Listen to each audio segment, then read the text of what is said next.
स्वागत है आपका। मैं हूं आपके साथ रोहित पुनेठा। लेकर आए हूं देश और दुनिया भर की खास खबरें बिना किसी लाग लपेट के। आप बस अगले 60 मिनट तक बने रहिए मेरे साथ, क्योंकि जो खबरें मैं आपको दिखाने जा रहा हूं वो खबर है एकदम सोलाने सच। संसद के मौजूदा शीतकालीन सत्र के दौरान लोकसभा में विपक्ष के नेता राहुल गांधी जर्मनी की यात्रा पर जा रहे हैं। इसको लेकर भारतीय जनता पार्टी ने राहुल गांधी पर निशाना साधते हुए उन्हें पर्यटन वाला नेता कह दिया। साथ ही राहुल गांधी पर लगातार विदेश यात्राओं के कारण अपने कर्तव्यों की अनदेखी करने का आरोप भी बीजेपी की तरफ से लगाया गया। राहुल की छुट्टी पर बीजेपी की ओर से सवाल उठाए जा रहे हैं, तो वहीं कांग्रेस ने प्रधानमंत्री नरेंद्र मोदी की विदेश यात्राओं का हवाला देते हुए इस पर पलटवार भी किया। राहुल गांधी दरअसल 15 से 20 दिसंबर के बीच बर्लिन में इंडियन ओवरसीज कांग्रेस के कार्यक्रम में हिस्सा लेने जा रहे हैं। मौजूदा शीतकालीन जो सत्र है वो 19 दिसंबर को समाप्त हो रहा है, यानी कि सत्र के बीच में जा रहे हैं। कैसे राहुल की इस छुट्टी पर, इस जर्मन यात्रा पर सियासी घमासान मचा हुआ है, कैसे वार पलटवार हो रहे हैं और क्यों राहुल को लीडर ऑफ ऑपोजिशन की बजाय लीडर ऑफ पर्यटन कहा जा रहा है, देखिए ये खास रिपोर्ट।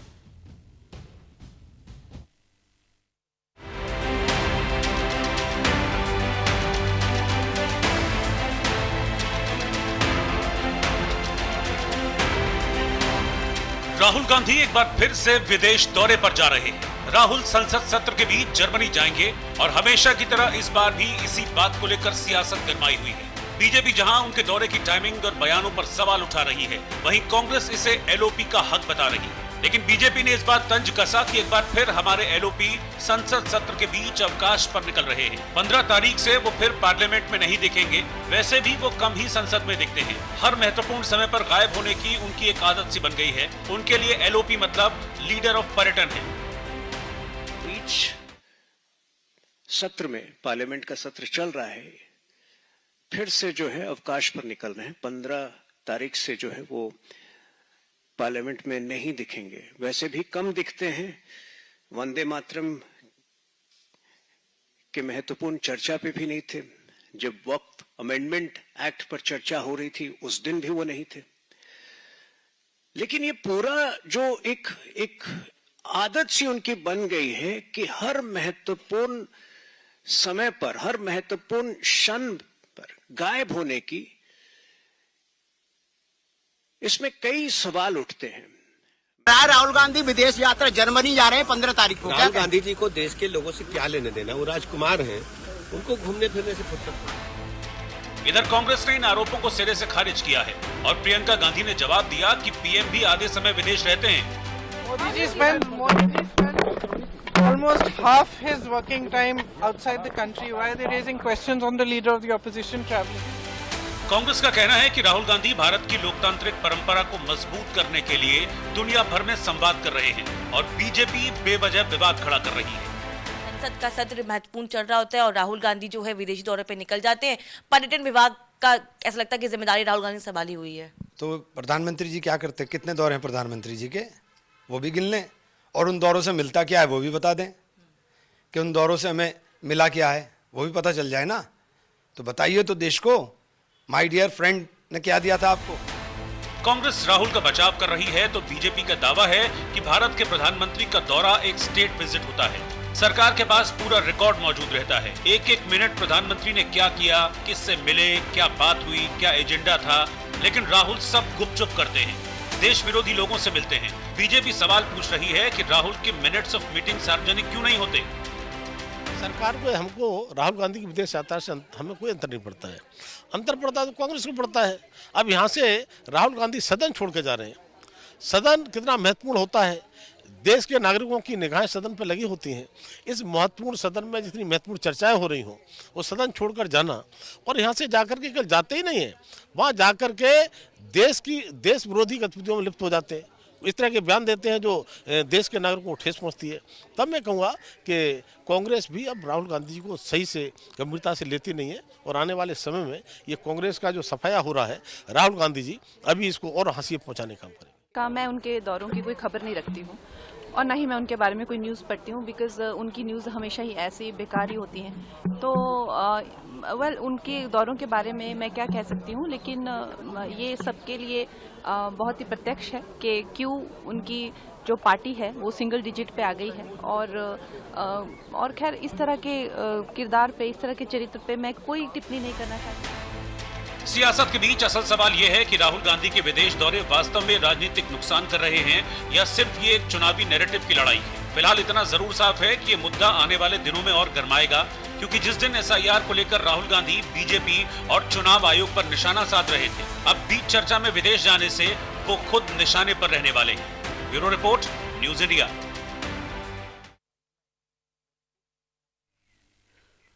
इधर छत्तीसगढ़ पुलिस की डिप्टी एसपी कल्पना वर्मा पर एक कारोबारी हैं दीपक टंडन और उनकी पत्नी बरखा टंडन। इन्होंने लव ट्रैप और ब्लैकमेलिंग के आरोप लगाए हैं। आरोप है कि 4 सालों तक दीपक टंडन और डिप्टी एसपी कल्पना वर्मा के बीच नजदीकियां रहीं। इस दौरान डीएसपी पैसों की मांग करती रही और प्रेम प्रसंग में पड़े दीपक ने लगभग 2.5 करोड़ रुपए डीएसपी कल्पना पर लुटा दिए। अब जब दीपक को एहसास हुआ कि डीएसपी कल्पना सिर्फ उनका इस्तेमाल कर उनके पैसों पर ऐश कर रही हैं, तो दीपक ने अपने पैसे वापस मांगने की कोशिश की। आरोप है कि इस पर डीएसपी मैडम ने फर्जी केस में फंसाकर दीपक को जेल भेजने की धमकी दे दी। क्या है मैडम डीएसपी का ये मायाजाल? जानने के लिए न्यूज इंडिया की ये पूरी रिपोर्ट आप देखिए।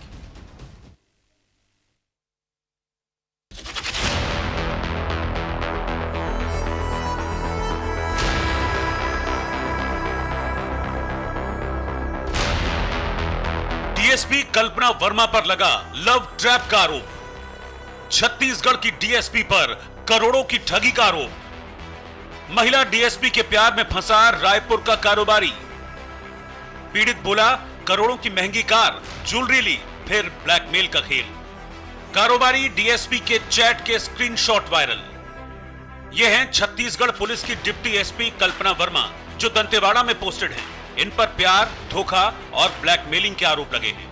रायपुर के होटल कारोबारी दीपक टंडन ने डीएसपी कल्पना वर्मा पर रिश्वत, ब्लैकमेलिंग और धोखाधड़ी जैसे गंभीर आरोप लगाए हैं। कारोबारी टंडन का दावा है कि डिप्टी एसपी ने पहले उन्हें लव ट्रैप में फंसाया, फिर शादी का झांसा देकर उनसे करोड़ों रुपए और महंगी गाड़ियां लेकर ब्लैकमेल करने लगी। व्यापारी दीपक टंडन और उनकी पत्नी बरखा की शादी साल 2011 में हुई थी।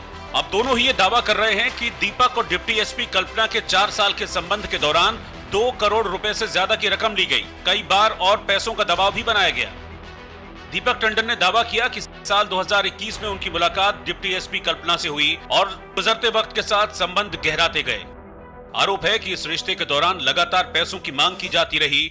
वो अब तक 2 करोड़ से ज्यादा की रकम डिप्टी एसपी को दे चुके हैं। 12 लाख की डायमंड की रिंग दी, 5 लाख की गोल्ड चेन और टॉप्स दिए, 1 लाख रुपए का ब्रेसलेट दिया। कारोबारी का कहना है कि पैसों का दबाव इस स्तर तक पहुंच गया कि एटमॉस्फेरिया होटल को डीएसपी के भाई के नाम रजिस्टर करा दिया गया। बाद में कल्पना ने 30 लाख रुपए लगाकर इसे अपने नाम कर लिया। आरोप है कि दीपक की पत्नी बरखा के नाम पर मौजूद 22 लाख रुपए की कार भी कल्पना वर्मा ने अपने कब्जे में ले ली। दीपक टंडन का दावा है कि रिश्ते बिगड़ने के बाद डीएसपी कल्पना वर्मा उन्हें ब्लैकमेल करने लगी। कारोबारी पति पत्नी का कहना है कि व्हाट्सएप चैट के सबूत सहित थाने में शिकायत दर्ज कराई गई है। इन चैट्स में दोनों के बीच लंबी बातचीत हुई है। कारोबारी दीपक टंडन इस चैट में लिखते हैं, मेरे आप हो, पैसा नहीं जी, आपकी तकलीफ देख नहीं पाता हूँ। जिसके जवाब में डिप्टी एसपी मैडम कहती हैं, तो कर दो ना हेल्प, अभी डबल रिटर्न करूंगी, प्रॉमिस। जिसके जवाब में कारोबारी दीपक टंडन कहते हैं, नहीं यार, आपसे कभी नहीं लूंगा, सिर्फ दूंगा यार आपको। हालांकि इन चैट्स की जांच अभी बाकी है। वहीं डिप्टी एसपी कल्पना वर्मा का कहना है कि ये सारे आरोप झूठे हैं, ये मुझे बदनाम करने की साजिश है, मैं किसी भी जांच को तैयार हूं। सबसे बड़ा सवाल यह है कि इतने ठोस दस्तावेज और डिजिटल सबूतों के बाद भी डिप्टी एसपी कल्पना वर्मा पर न तो जांच बिठाई गई और न ही उनका सस्पेंशन हुआ। आखिर क्यों? ये खुलासा होना बेहद जरूरी है कि क्या डिप्टी एसपी कल्पना वर्मा ने महंगे उपहार लेने के लिए सरकार या अपने विभाग से अनुमति ली थी? प्रदेश के डीजीपी को खुद सामने आकर बताना चाहिए। चर्चा तो ये भी है कि दीपक टंडन कोई पहला पीड़ित नहीं है। डिप्टी एसपी कल्पना वर्मा के हुस्न के जाल में फंसाकर लूटे गए कई और नामों की भी लिस्ट है। यहाँ तक कहा जा रहा है कि कल्पना वर्मा का शिकार एक डीएफओ भी बना, जिसने 2021 में इस महिला के बहकावे में आकर अपनी पत्नी से तलाक तक ले लिया था। अब व्यापारी दीपक टंडन और उनकी पत्नी बरखा ने कल्पना की पोल खोल दी है। Bureau report, news India. मशहूर कथावाचक अनिरुद्धाचार्य महिलाओं पर अभद्र टिप्पणी कर चौतरफा घिरते हुए दिख रहे हैं। अनिरुद्धाचार्य के खिलाफ मथुरा के सीजेएम कोर्ट में परिवाद दर्ज हुआ है। अखिल भारतीय हिंदू महासभा की आगरा जिलाध्यक्ष मीरा राठौर की याचिका पर मथुरा कोर्ट की ओर से एक्शन लिया गया। अब 1 जनवरी को वादी के इस मामले में बयान दर्ज होंगे और इसके बाद अनिरुद्धाचार्य की मुश्किलें और बढ़ सकती हैं। महिलाओं को लेकर दिए गए बयान पर उन्हें अदालत के सामने सफाई देनी होगी। अनिरुद्धाचार्य के खिलाफ ये एक्शन तब हुआ जब वो बार बार महिलाओं के चरित्र पर सवाल खड़े करते रहे, लड़कियों की शादी की उम्र को लेकर विवादित बयान देते रहे। लेकिन अब उनके बिगड़े बोल का हिसाब अदालत में होगा। लेकिन सवाल है कि क्या परिवाद दर्ज होने के बाद अनिरुद्धाचार्य की जुबान पर लगाम लग पाएगी? क्या अब अनिरुद्धाचार्य को अक्ल आएगी? अब लड़कियां लाते हैं 25 साल की। अब 25 साल की लड़की 4 जगह वो मुंह मार चुकी होती है। 25 साल की जब तक आती है तो पूरी जवान होके आती है। जब जवान होके आएगी तो स्वाभाविक है कि वो अपनी जवानी कहीं ना कहीं तो वो उसकी जवानी फिसल जाएगी।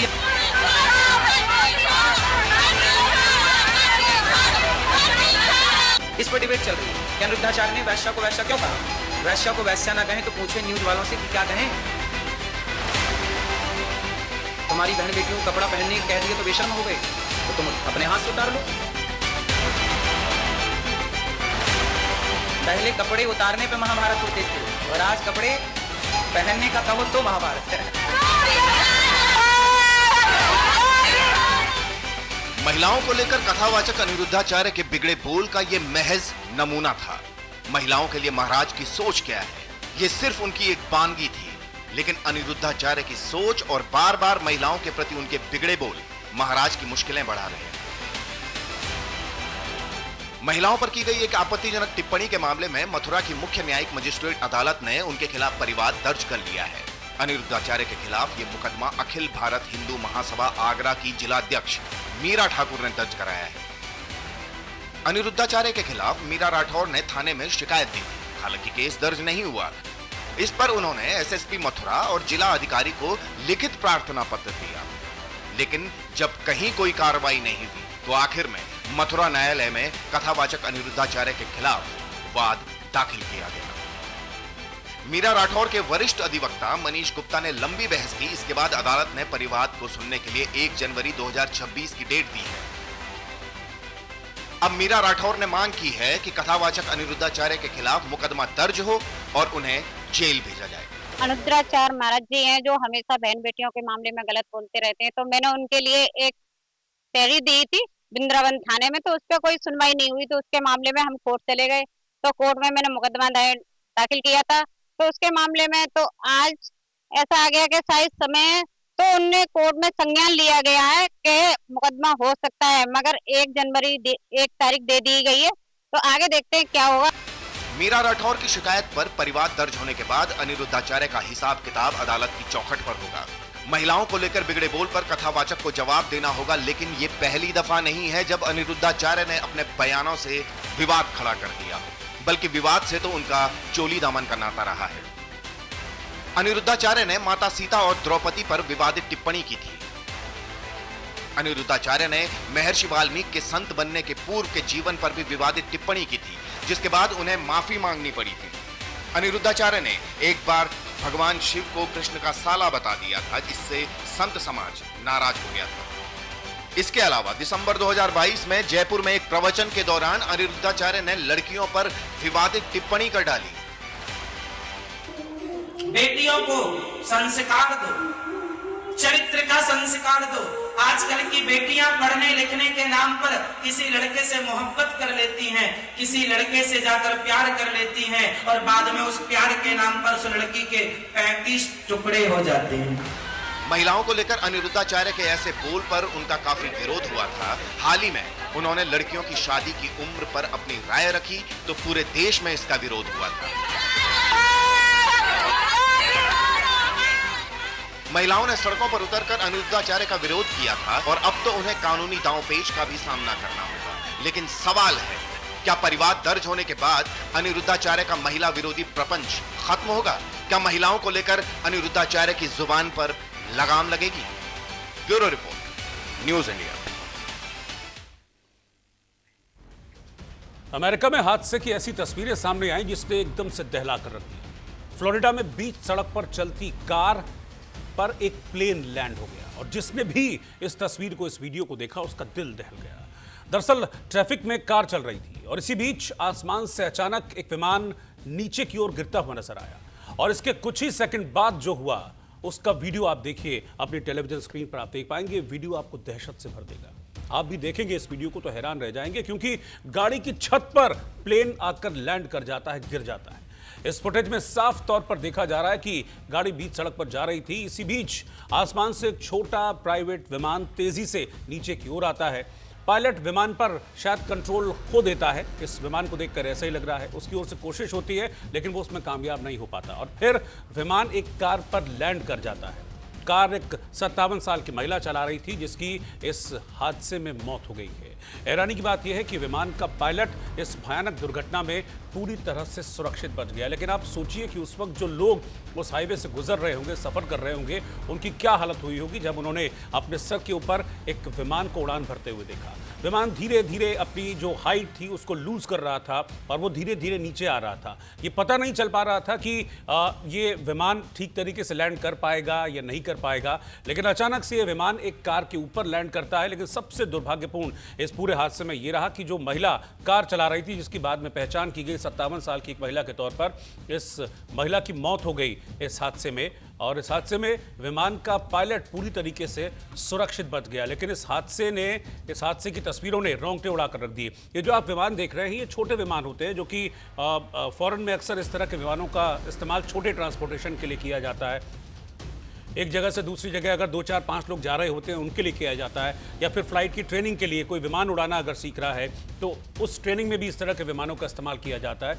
इस तस्वीर को देखकर ऐसा ही लग रहा था कि संभवतः जो पायलट इस विमान को उड़ा रहा था उसका नियंत्रण विमान से खो गया। वो सेफ लैंडिंग का पैसेज ढूंढ रहा था। जब उसे कुछ नजर नहीं आया, विमान उसके आउट ऑफ कंट्रोल हो गया, तो बीच हाईवे पर ये प्लेन लैंड होने ही वाला था कि अचानक से कार की छत पर यह प्लेन लैंड हो जाता है। और इस हादसे में जो महिला कार चला रही थी, क्योंकि विमान आप देखेंगे छोटा है लेकिन अच्छा खासा वजन होता है, तो यकीनी तौर पर जब ये विमान किसी कार की छत पर लैंड करेगा तो क्या हाल होगा उस कार का और उसके अंदर बैठे शख्स का, वो साफ तौर पर क्लियर हो जाता है। इस हादसे में उस महिला की मौत हो गई जो कार को ड्राइव कर रही थी और विमान का पायलट सुरक्षित बच गया।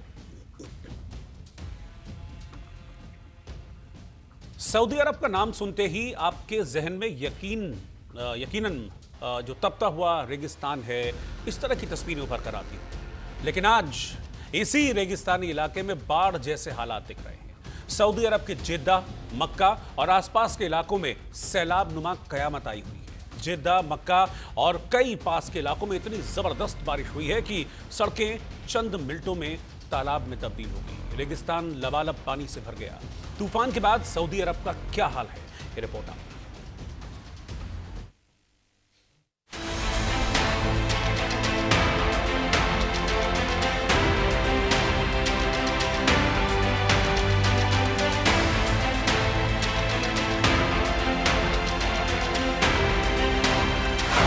मक्का में टूट पड़ा बादलों का कहर। सैलाब से झील बनी जेद्दा और मक्का की सड़कें। बारिश से सऊदी के रेगिस्तान में कयामत ही कयामत। सऊदी अरब के जेद्दा, मक्का और आसपास के इलाकों में सैलाब आ गया। भारी बारिश से बाढ़ जैसे हालात बन गए। दरअसल सऊदी अरब का नाम सुनते ही तपता रेगिस्तान दिखाई देने लगता है, लेकिन इसी रेगिस्तान में अब बाढ़ जैसे हालात बन रहे हैं। जेद्दा, मक्का और कई आसपास के इलाकों में इतनी जोरदार बारिश हुई कि मिनटों में सड़कें तालाब में तब्दील हो गई। हालात ऐसे बने कि मंगलवार सुबह से ही बादल छा गए और दोपहर तक कई इलाकों में तूफान के साथ भारी बारिश शुरू हो गई। पहले लोग बारिश का लुत्फ लेने पार्कों और ओपन एरिया में घुसे, लेकिन कुछ ही देर में हालात बिगड़ने लगे। तूफानी हवाओं ने सभी को झकझोर कर रख दिया। धीरे धीरे पानी भरने लगा। कई जगह सड़कें बंद करनी पड़ी। प्रशासन ने लोगों को खास तौर पर निचले इलाकों और वादियों के पास जाने से मना कर दिया। इससे पहले सऊदी मौसम विभाग ने अलर्ट जारी करते हुए कहा था कि मक्का, जेद्दा, रबीक, खुलाइस, बहरा और कई दूसरे इलाकों में भारी बारिश के साथ ओलावृष्टि, तेज हवाएं और अचानक आने वाली बाढ़ का खतरा है। चेतावनी के मुताबिक बारिश रात 1 बजे से दोपहर 1 बजे के बीच सबसे तेज रहने वाली थी। हुआ भी वही, कई इलाकों में बिजली चली गई, पानी भर गया और ट्रैफिक व्यवस्था ठप पड़ गई। बारिश के चलते जेद्दा में चल रहे रेड सी इंटरनेशनल फिल्म फेस्टिवल को भी रोक देना पड़ा। जब बारिश शुरू हुई, निर्देशक डेरेन एरोनोफ्स्की मंच पर थे। बाहर तेज गर्जना होने लगी और फेस्टिवल के सभी इवेंट्स बंद कर दिए गए। हॉलीवुड एक्टर रिज अहमद का सेशन भी रद्द कर देना पड़ा।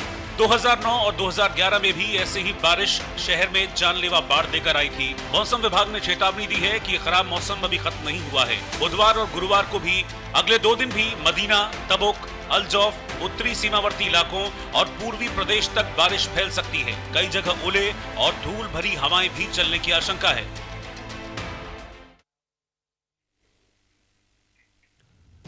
फिल्म कबीर सिंह का मशहूर गाना बेख्याली एक बार फिर से विवादों में आ गया है। म्यूजिक डायरेक्टर अमाल मलिक ने सिंगर कंपोजर जोड़ी सचेत टंडन और परंपरा ठाकुर पर धुन चुराने के गंभीर आरोप लगा दिए, जिस पर इस जोड़ी ने अपने पक्ष में सबूत पेश करते हुए कई नए सवाल खड़े कर दिए, जिससे मामला अब और गर्मा गया है। अमाल ने एक इंटरव्यू के दौरान कबीर सिंह के सुपरहिट गाने बेख्याली को लेकर यह दावा किया था कि यह गाना उन्होंने बनाया था, जिसे चुरा लिया गया। अब सचेत परंपरा ने बाकायदा एक वीडियो जारी किया है और अमाल मलिक के दावों का जवाब इस वीडियो के जरिए वो दे रहे हैं। वो कह रहे हैं कि माफी मांगो वरना कोर्ट में केस कर देंगे। Hi everyone, we Sachetan Parampara and this is regarding something which has become very serious now.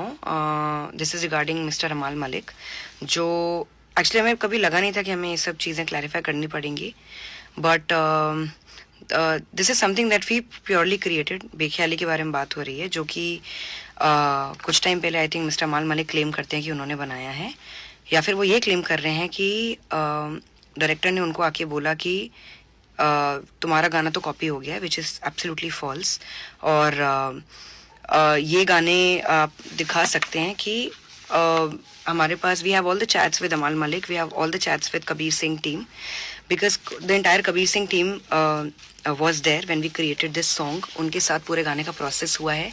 Every melody, every composition, every arrangement, every lyrics was done when the entire team was there, and it is purely a Sachit Parampara original composition.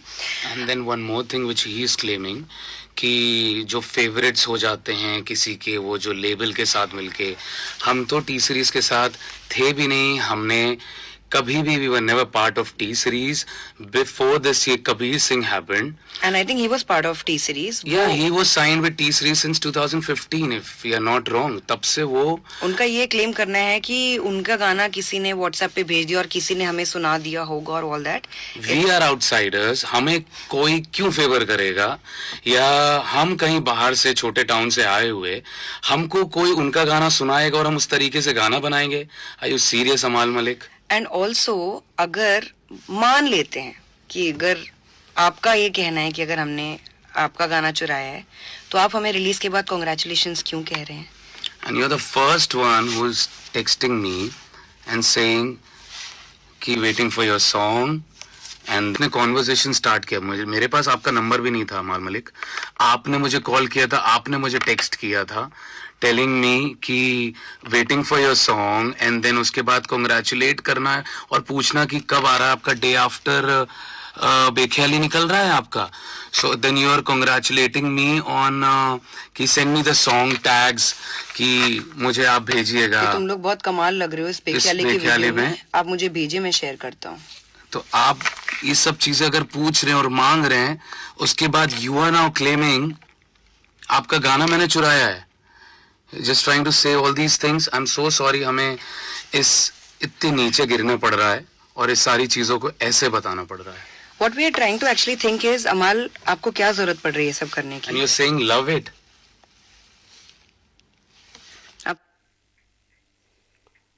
और अब खबर मेरठ से है, जहां पर scooty overtake करते वक्त बवाल हो गया। मैं कुछ तस्वीरें आपके सामने स्क्रीन पर रखने जा रहा हूं। इन तस्वीरों को आप देखेंगे तो आप समझ पाएंगे कि कैसे सरे बाजार कार पर दबंगों ने हमला कर दिया। कार में सवार भाई बहन थे, जिनके साथ बदतमीजी हुई, बदसलूकी हुई, उन पर अटैक किया गया। इसी दौरान दबंगों ने कार पर हमला बोल दिया। चालक को पीटकर कार में तोड़फोड़ की गई। और इस मामले के बाद जब मामला पुलिस तक पहुंचा, ये वीडियो वायरल हुआ, तो एक आरोपी को अरेस्ट कर लिया गया है। बाकियों की तलाश की जा रही है।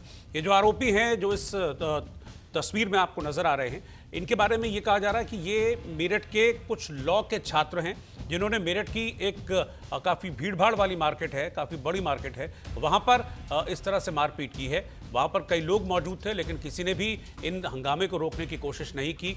इस दौरान काफ़ी देर तक हंगामा चलता रहा। ये लोग मिलकर उन भाई बहन को बुरी तरीके से पीटते रहे, उनकी कार के बोनट पर जा चढ़े, गाड़ी का शीशा तोड़ दिया, काफ़ी देर तक बदसलूकी करते रहे। करीबन 15 से 20 मिनट तक इन लोगों का ड्रामा वहाँ पर चलता रहा और उसके बाद ये मौके से भाग निकले थे। फिलहाल पुलिस ने इस मामले में एक्शन लिया है और एक्शन लेते हुए एक आरोपी को गिरफ्तार किया गया है। बाकी के आरोपियों की तलाश पुलिस कर रही है।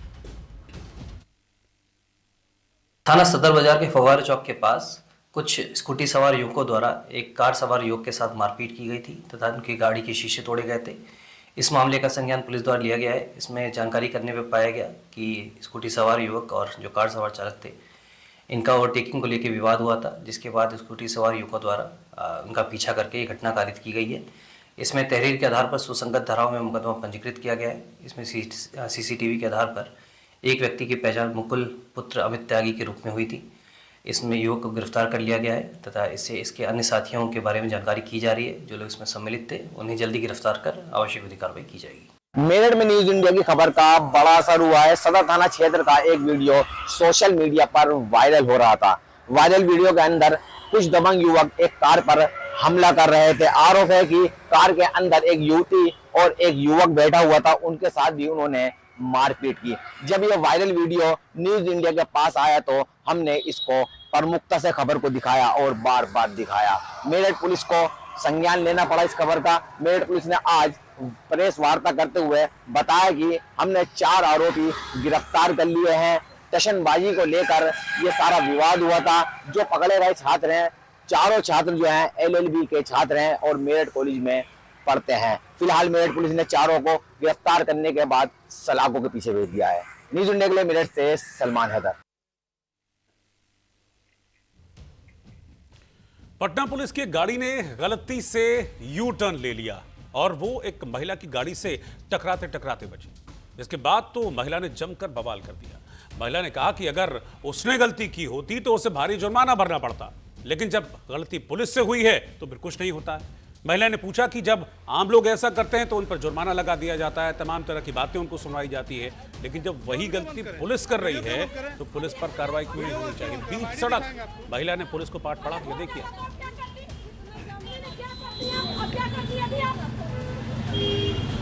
बुलाइए, कोई तरीका नहीं होता है। प्रशासन का गाड़ी लगा करके आप इस तरीके से चलाइएगा।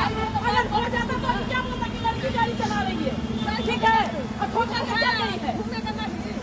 यहाँ घूमने का है जगह, यहाँ पर है घूमने का जगह। हम लोग घुमाए, हम लोग घुमाए अभी गाड़ी यहाँ से। गाड़ी कितना जाम लगा, एक चीज आप बताइए। अभी हम लोग गाड़ी घुमाए यहाँ से, गाड़ी घुमाए। क्या तरीका है आपको गाड़ी घुमाने का? अब यहाँ गाड़ी घुमाइएगा कैसे? प्रशासन का लगा करके घूम रहे तक ये क्या तरीका है? अगर हम लोग अभी करते हैं इससे तो क्या करते आप? थाना पर कहाँ लेकर के चलिए? चलिए तो थाना पर। कौन सा राइट बनता है आपको? आप यहाँ गाड़ी, अरे कौन राइट देता है आपको, ये पहले बताइए तो। क्यों वीडियो बंद करें? वीडियो क्यों बंद करें? अभी एक्सीडेंट हो वीडियो क्यों बंद करें? आईडी दिखाएंगे आपको। अगर हो जाता तो आप क्या करती? क्या करती है? अब क्या करती है अभी आप?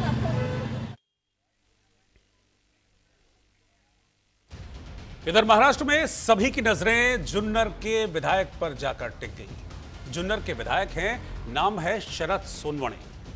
ऐसा क्यों हुआ? ऐसा इसलिए हुआ कि वो तेंदुए की ड्रेस पहनकर विधानसभा पहुंच गए। उन्होंने सरकार का ध्यान तेंदुओं के हमलों की ओर और मानव पशु संघर्ष के बीच बढ़ते मामलों की तरफ खींचने के लिए इस तरीके का वेश धारण किया था। इस तस्वीर को जरा आप ध्यान से देखिए। इस तस्वीर को देखेंगे एक बार की तो आप हैरान रह जाएंगे। आपको दिखेगा पीछे तो भवन है विधानसभा का, लेकिन अचानक से ये कौन है शख्स जो कि इस अजीबोगरीब लिबास में आ गया है। ये जुन्नर के विधायक हैं और इनका ये कहना है कि जिस तरह से जो गाँव के एरियाज हैं वहाँ पर तेंदुए के के हमले बढ़ रहे हैं, मानव और पशुओं के बीच संघर्ष लगातार बढ़ता जा रहा है और सरकार इस मामले में कुछ कर नहीं रही है। तो इसीलिए ये चाहते हैं कि इस मामले में एक्शन हो, वन विभाग इस मामले में एक्टिव हो।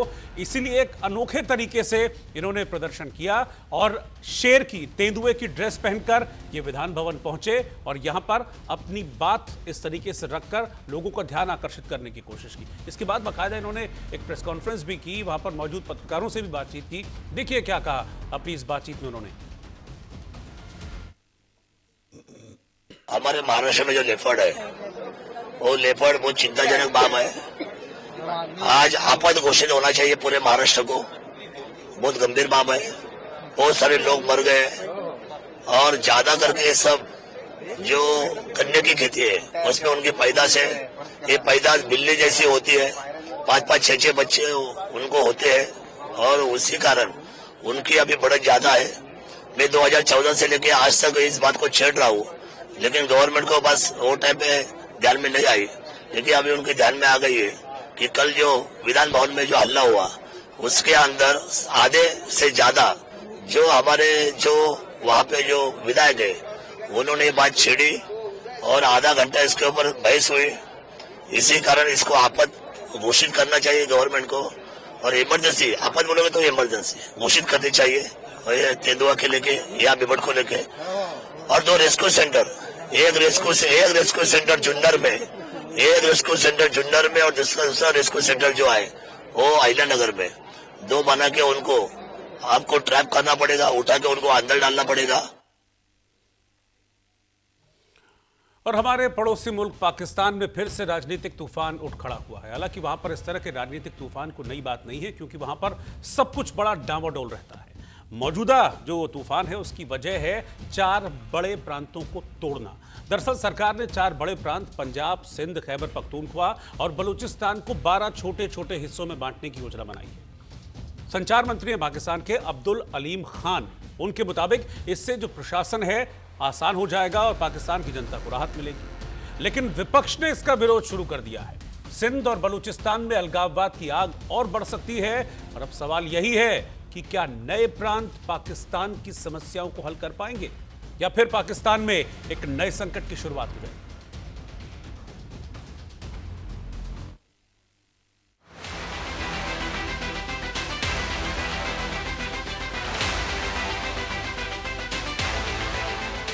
पाकिस्तान, जहां राजनीतिक संकट कम नहीं होते, अब वहीं एक नया विवाद खड़ा हो गया है। पाकिस्तान का साल 1971 में पहली बार बंटवारा हुआ था और एक आजाद मुल्क बांग्लादेश का निर्माण हुआ था। लेकिन पाकिस्तान एक बार फिर से बंटने वाला है। इस बार आजाद मुल्क का निर्माण नहीं होने वाला है, बल्कि ये बंटवारा कुछ अलग तरह का है। पाकिस्तान में अब नए नए प्रांत बनाने की तैयारी चल रही है, जिसके तहत अशांत प्रदेशों को छोटे छोटे प्रांतों में तोड़ दिया जाएगा। सरकार ने देश के 4 बड़े प्रांतों पंजाब, सिंध, खैबर पख्तूनख्वा और बलूचिस्तान को 12 छोटे छोटे प्रशासनिक हिस्सों में बदलने की तैयारी शुरू कर दी है।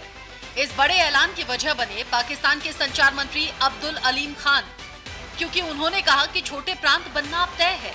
इससे शासन आसान होगा, लोग राहत महसूस करेंगे। पाकिस्तान के होंगे टुकड़े। पाक के संचार मंत्री अब्दुल अलीम खान का बयान। पाक सरकार नए प्रांत बनाने की योजना। पाक सरकार की नए प्रांत बनाने की योजना। पाकिस्तान को 12 हिस्सों में बांटने की तैयारी। देश में छोटे छोटे प्रांत बनना अब तय। सिंध और पंजाब में 3-3 नए प्रांत बनाए जा सकते हैं। अलीम खान की पार्टी शहबाज की गठबंधन सरकार का हिस्सा। पाकिस्तान में अभी 4 प्रांत हैं, सिंध, पंजाब, खैबर पख्तूनख्वा और बलूचिस्तान। लेकिन अब इन्हें 12 अलग अलग प्रांतों में तोड़ने की तैयारी चल रही है। पाकिस्तान में दशकों से ज्यादा प्रांत बनाने के लिए बहस हो रही है। आजादी के समय यानी कि 1947 में पाकिस्तान में 5 प्रांत हुआ करते थे। पूर्वी बंगाल यानी आज का बांग्लादेश पाकिस्तान का 5वां प्रांत था। उस समय प्रांतों के नाम पूर्वी बंगाल, पश्चिमी Punjab, Sindh, North West Frontier Province और बलूचिस्तान थे। लेकिन 1971 के लिबरेशन वॉर के बाद पूर्वी बंगाल आजाद होकर बांग्लादेश बन गया, जबकि पश्चिमी पंजाब को पंजाब नाम दिया गया। वहीं नॉर्थ वेस्ट फ्रंटियर प्रोविंस का नाम बदलकर खैबर पख्तूनख्वा कर दिया गया और सिंध और बलूचिस्तान में कोई बदलाव नहीं हुआ।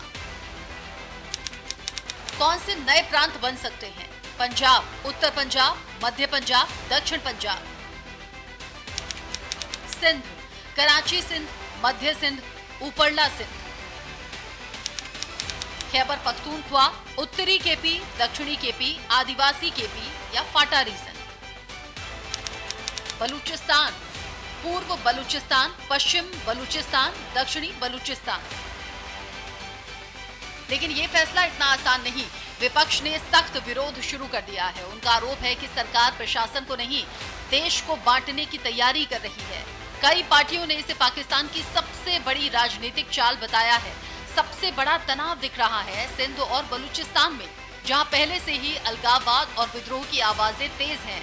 लोग डर रहे हैं कि कहीं प्रांतों का ये बंटवारा नए विवाद, नई लड़ाई और नई मांगों को जन्म न दे। क्या बंटवारे की आग में फिर जलेगा पाक? शहबाज सरकार में शामिल बिलावल की पार्टी का विरोध। पाकिस्तान पीपल्स पार्टी ने बंटवारे का विरोध किया। सिंध को बांटने का किसी भी कीमत पर विरोध किया जाएगा। सिंध के हितों के खिलाफ कोई कदम स्वीकार नहीं। नए प्रांतों की अफवाहों पर ध्यान न दें। कोई भी ताकत सिंध को नहीं बांट सकती। एएनपी और बलूच राष्ट्रवादी दलों ने भी विरोध किया। दलों ने इसे बांटो और राज करो की नीति बताया। बलूचिस्तान जैसे इलाकों में तनाव और भड़क सकता है। उधर पाकिस्तान की डूबती अर्थव्यवस्था भी इस फैसले का बड़ा कारण बताई जा रही है। खाली खजाना, आईएमएफ की कठोर शर्तें और बढ़ती महंगाई ने केंद्र सरकार की ताकत कम कर दी है।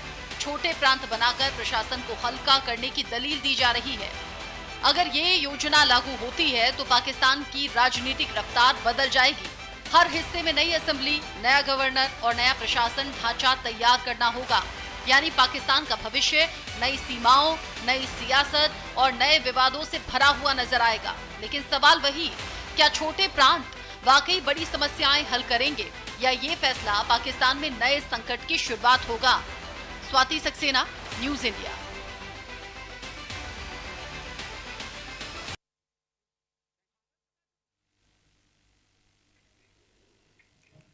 इधर जो बलूचिस्तान के लोग हैं जो खुद को पाकिस्तान का हिस्सा नहीं मानते हैं, उन लोगों पर पाकिस्तान लगातार जुल्म कर रहा है, उनका दमन कर रहा है। हाल ही में आईएसआई ने 6 बलोच प्रदर्शनकारियों का अपहरण कर लिया था और बाद में उनके शवों को सड़क किनारे फेंक दिया गया, जिसके बाद से वहां पर लगातार जमकर प्रदर्शन हो रहे हैं पाकिस्तान सरकार और पाकिस्तान की फौज के खिलाफ।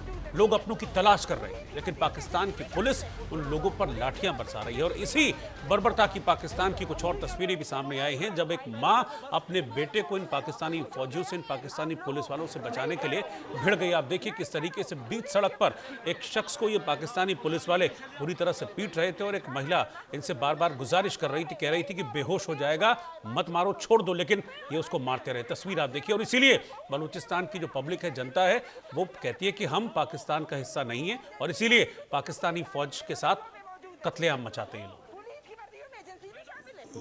पुलिस की वर्दी में एजेंसी भी शामिल है। नहीं करो भाई, नहीं करो, हम नहीं कर रहे हैं, उसको नहीं करो भाई, तो बस नहीं छोड़, कुछ हो गया आप लोग नहीं करो, नहीं करो पुलिस के। दरअसल ये जो तस्वीरें हैं, जो वीडियो है, ये बलोच नेता हैं मीर यार बलोच, उनकी तरफ से शेयर किया गया है। और बलूचिस्तान में जिस तरीके से जुल्म होते रहते हैं बलोच लोगों के साथ, उन जुल्मों को बताने के लिए ये वीडियो मीर यार बलोच की तरफ से सोशल मीडिया पर शेयर किया गया है, जिसमें पाकिस्तान पुलिस की दरिंदगी, उनका बर्ताव बलूचिस्तान के लोगों के प्रति क्या है, वो इन तस्वीरों के जरिए, इन वीडियो के जरिए साफ हो जा रहा है। और ये अब का नहीं है, बहुत पहले से इस तरह की चीज़ें बलूचिस्तान में होती रही हैं। जिसने पाकिस्तानी फौज, पाकिस्तानी पुलिस के खिलाफ आवाज़ उठाने की कोशिश की, तब पाकिस्तानी पुलिस का दमन चक्र चलता है। और इस दौरान कई ऐसे लोग हैं, अब तक कई लोग हैं लापता है, लंबी चौड़ी लिस्ट है जिनका अब तक कुछ पता नहीं है। बलोचों को रिप्रेजेंट करती है मेहरंग बलोच, उनको काफ़ी पहले उठा लिया गया था। उनको वेयर अबाउट्स को लेकर भी लगातार सवाल खड़े होते रहते हैं, लेकिन मेहरंग बलोच के बारे में भी पाकिस्तानी फौज कुछ बताने को तैयार नहीं होती है। और जब इस पाकिस्तान पुलिस और पाकिस्तान फौजियों की तरफ से 6 लोगों को अपहरण करने के बाद मार दिया गया, उनके शव सड़क पर फेंके गए और फिर प्रोटेस्ट हुआ, नाराजगी जाहिर की गई, तो फिर से पाकिस्तान की पुलिस का, पाकिस्तान की फौज का ये दमन चक्र इन प्रदर्शन कर रहे लोगों पर चला और फिर इन पर लाठियां बरसाकर इनके साथ बर्बरता की गई है पाकिस्तान की तरफ से।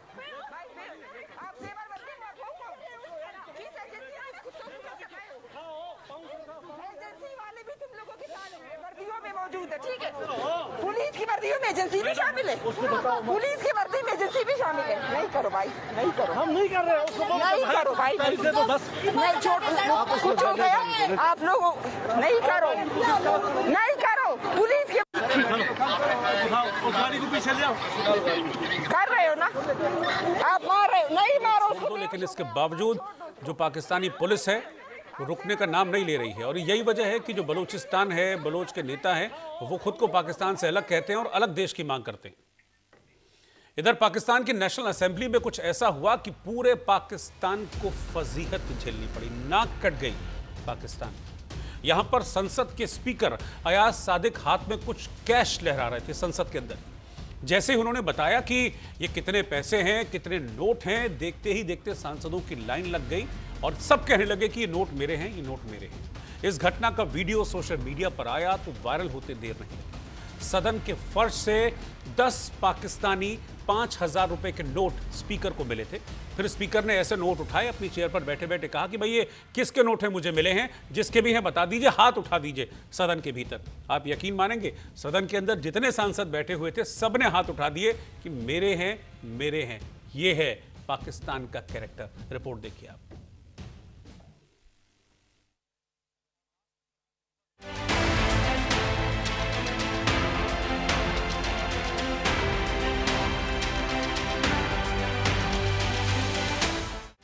ये पाकिस्तान की संसद है, ये पाकिस्तान के सांसद हैं, ये पाकिस्तान की भिखमंगी का सबूत है, ये पाकिस्तान की हकीकत है।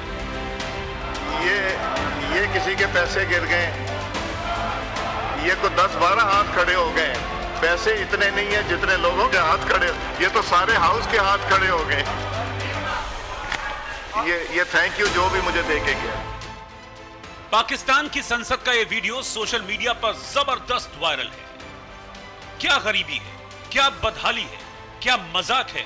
ये मजाक ही तो है। ये किसी के पैसे गिर गए, ये तो 10-12 हाथ खड़े हो गए। पैसे इतने नहीं है जितने लोगों के हाथ खड़े, ये तो सारे हाउस के हाथ खड़े हो गए। ये थैंक यू जो भी मुझे दे के गया। दरअसल पाकिस्तान की संसद में किसी की जेब से कुछ रुपए गिर गए। स्पीकर ने सांसदों की ईमानदारी परखने के लिए हाथ में रुपए लेकर पूछा कि ये पैसे हैं किसके, तो वहां मौजूद 12 से 13 सांसदों ने अपने हाथ खड़े कर दिए। इस पर स्पीकर अयाज सादिक ने कहा कि जितने नोट नहीं हैं उससे ज्यादा तो हाथ उठ गए हैं। ये तो पूरे हाउस ने ही हाथ उठा दिए। ये किसी के पैसे गिर गए, ये तो 10-12 हाथ खड़े हो गए। पैसे इतने नहीं है जितने लोगों के हाथ खड़े, ये तो सारे हाउस के हाथ खड़े हो गए। ये थैंक यू जो भी मुझे दे के गया। सदन में ये नजारा देखकर स्पीकर की हंसी छूट गई। उन्होंने कहा कि मेरे हाथ में इस वक्त 10 नोट हैं, लेकिन सदन में इसके 12 मालिक नजर आ रहे हैं। ये सुनकर बाकी सांसद भी खूब हंसने लगे, बल्कि ये कहूं कि बेशर्मी से हंसने लगे। ये किसी के पैसे गिर गए, ये तो 10-12 हाथ खड़े हो गए। पैसे इतने नहीं है जितने लोगों के हाथ खड़े, ये तो सारे हाउस के हाथ खड़े हो गए। ये थैंक यू जो भी मुझे दे के गया। कुछ समय बाद पता चला कि वो नोट पीटीआई के सांसद मोहम्मद इकबाल अफरीदी के थे। उन्होंने इसे वापस ले लिया। ये किसी के पैसे गिर गए, ये तो 10-12 हाथ खड़े हो गए। पैसे इतने नहीं है जितने लोगों के हाथ खड़े, ये तो सारे हाउस के हाथ खड़े हो गए। ये थैंक यू जो भी मुझे दे के गया। लेकिन पाकिस्तान की संसद में कुछ रुपयों के लिए जो चिंदी चोरी दिखी, उससे समझा जा सकता है कि जब पाकिस्तान की संसद में बैठने वाले माननीय सांसदों की ये औकात है, ये हकीकत है, तो आम आदमी की तो हैसियत ही क्या होगी। Bureau report, news 18।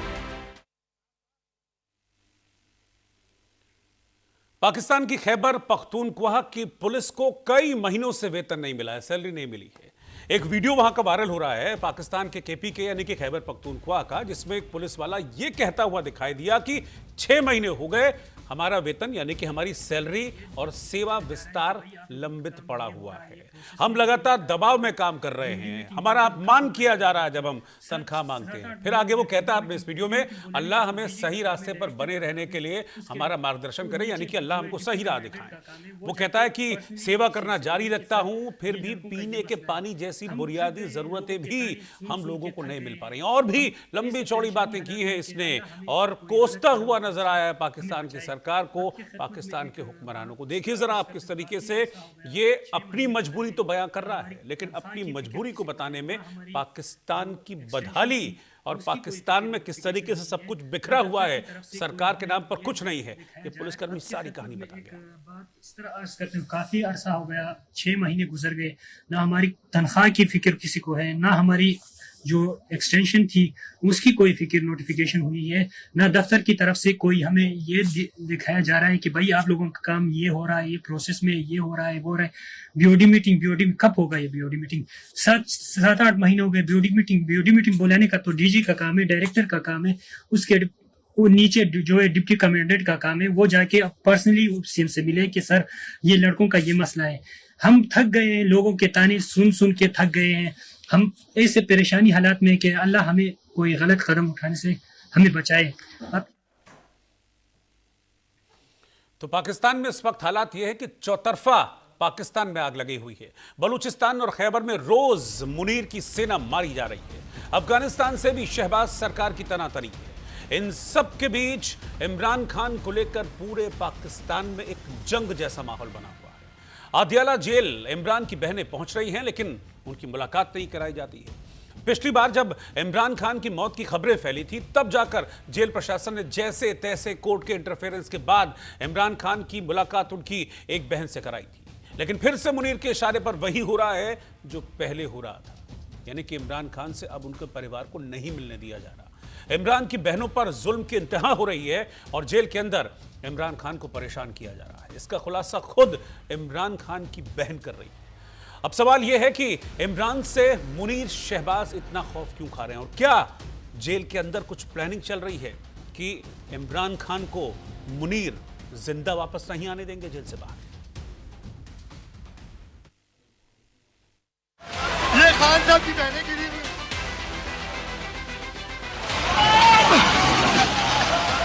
ये खान साहब की बहनें गिरी हुई। मुल्ला मुनीर का ऑर्डर, इमरान की बहनों पर टॉर्चर।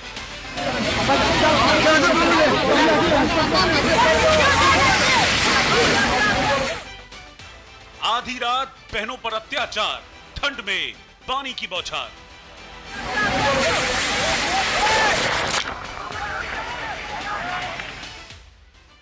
मुलाकात कराने से क्या डर, क्या जेल में होगा इमरान का मर्डर।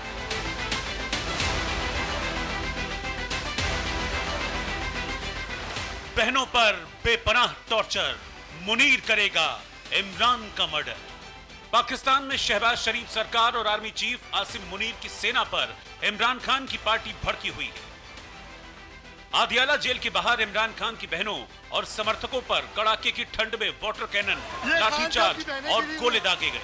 कोर्ट की इजाजत के बावजूद इमरान से मिलने से रोका गया। आदियाला जेल के बाहर इमरान खान की बहनों और पीटीआई कार्यकर्ताओं को तितर बितर करने के लिए पानी की बौछारों का इस्तेमाल किया गया, जबकि कोर्ट ने इमरान खान से मिलने की इजाजत दी हुई है। लेकिन जब इमरान की बहनों को मिलने नहीं दिया गया तो उन्होंने धरना दिया, फिर उन्हें जबरन हटाने की कोशिश की गई और फिर मुनीर अपनी औकात पर आ गया और इमरान की बहनों पर अत्याचार की इंतहा कर दी।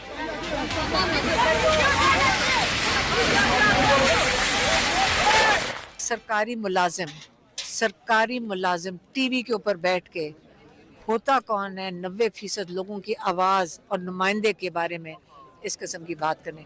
वो तो नौकरी पेशा बंदा है, वो तो नौकरी कर रहा है, जिसको आप हायर करो और फायर करो। वो कौन होता है बताने के लिए कि वो स्टेट है। इमरान खान को भी इन्होंने कहा था मुल्क छोड़ के चले जाएं। अब इनके लिए ये मसला ये हुआ है कि इमरान खान कहते हैं मैं अपना मुल्क क्यों छोड़ के जाऊं। पीटीआई ने एक वीडियो भी शेयर किया है जिसमें लोग वाटर कैनन से भागते दिख रहे हैं। सर्द मौसम में यह हमला हुआ जो लोगों को और परेशान करने वाला था। घटना के कई वीडियो सोशल मीडिया पर तेजी से वायरल हैं, जिनमें ठंड में लोग भागते दिख रहे हैं और पानी की बौछारें साफ नजर आ रही हैं।